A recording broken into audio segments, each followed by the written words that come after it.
In this lecture, we're going to look at we're going to compare Confucian philosophy, or perhaps more widely Asian philosophy, with Western ways of thinking.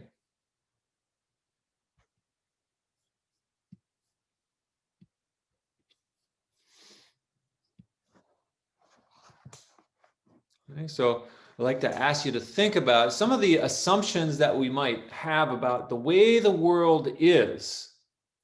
And those assumptions are particularly Western assumptions. If you grew up in the West, and if you grew up in the United States, if you grew up in Europe, these are Western assumptions about the way that the world is.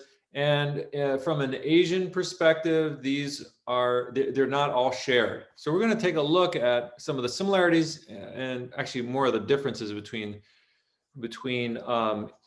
Eastern and Western ways of thinking. Here's a question for you. What's more important, your essence or your relationships? By relationships, I mean your relationship with your friends, with your parents, with your siblings, with your friends. What is more important, your essence or your relationship? Does the world have a beginning? Would you assume yes to that question? If I were to ask you, did the world have a beginning? Would you say yes? Was there a creator of the world? Would you say yes?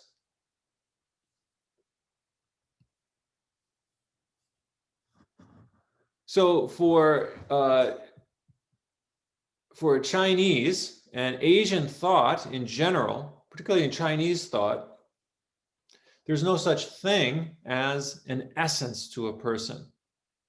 A person does not exist by themselves. This is a hard point to grasp because in the West, we're taught about the importance of individualism, that we should stand up and be counted, and what we think and what we say, not that it's not important, but that it's somehow unique, right? It's unique to ourselves. And I'm not saying that's not true, but in Asian thought, this idea of an essence doesn't exist, but the relationship between people is what's primary.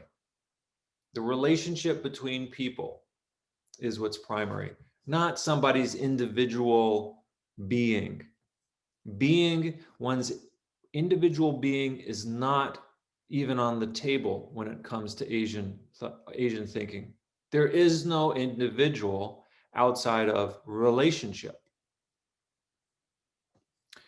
In the West, we tend to think that there was a creator, right?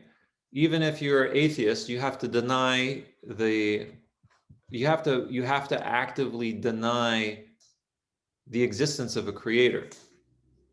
For Chinese, there is no creator. You don't have to actively deny the existence of creator. It's just that there is the assumption that the world does not need to have a creator. The world is. And to assume creator is just that. It's an assumption. And this is a very hard point for us to get our minds wrapped around coming from the Western perspective, because we assume that if there is a world here, there must have been a generator of that world. But the Chinese did not make that same leap in their thinking. The world is taken as a given. It is. It's here. What need is there for a creator of the world? So the world itself is not created in a sense. However, from the Chinese perspective, every moment is creation. Every moment is creativity, as opposed to from a Western perspective, creativity happened at a beginning time, way long ago, right? There was a beginning that happened way long ago, and we can trace back to it. But from an Asian perspective, every moment, this moment right now, is the birth of the universe. This moment right now, right? Very present moment centered. Things are seen in terms of events, whereas in the West, we tend to think of things in terms of substances, essences. In the East, all areas of being are connected. Humans are connected with water, are connected with animals, are connected with stars and clouds. All of those things are totally connected. There wasn't some being that, there's no hierarchy of being, with God at top, then angels, then human beings, animals, plants. There's no hierarchy of being from the Asian perspective, but all things interwoven with each other. When you see these four trees, you might see that each one of them has, each one of these events, right? We can call this the four seasons: spring, summer, fall, winter. And throughout these seasons, we see one tree. That one tree is the essence, right, from a Western perspective. Whereas from an Asian perspective, each one of these is its own experience, right? This tree is not this tree, is not this tree, is not this tree.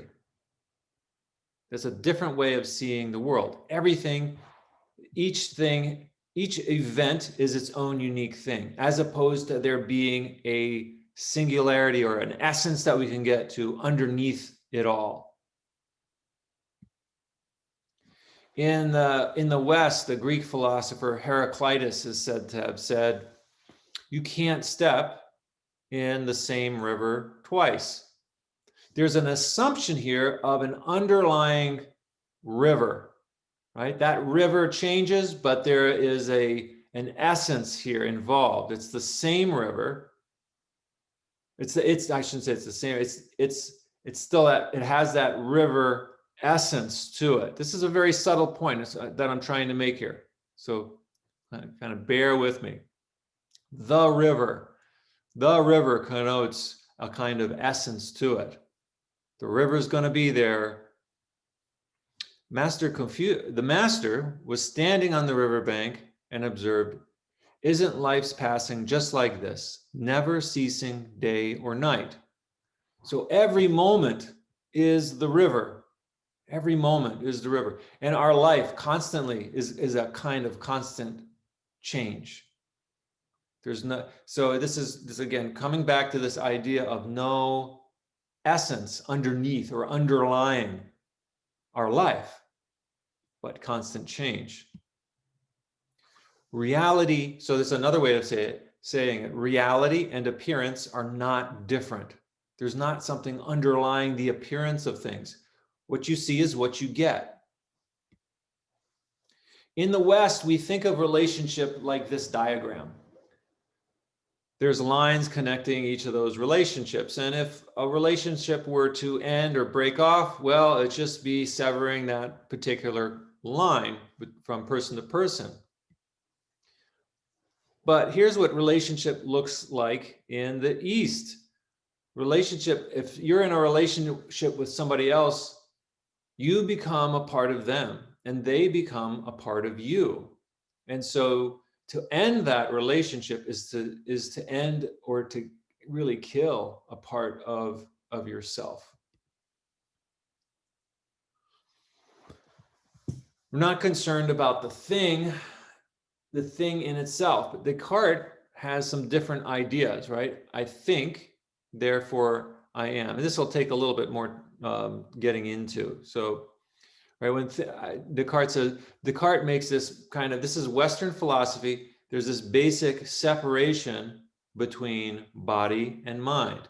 And a person is because they can think. This has nothing to do with relationships at all. In the East, the Chinese character for heart is the exact same as the character for mind. There is no separation between mind and heart. And we're talking about two different things. When a Japanese person says, I'm thinking, they may point to their heart. So this idea that the the heart and mind, or the body and mind can be separated, is very much a Western viewpoint. Okay, that's it for this particular lecture on some of the differences between Eastern way of thinking and Western way of thinking. Thanks so much for your attention, and we'll see you again soon.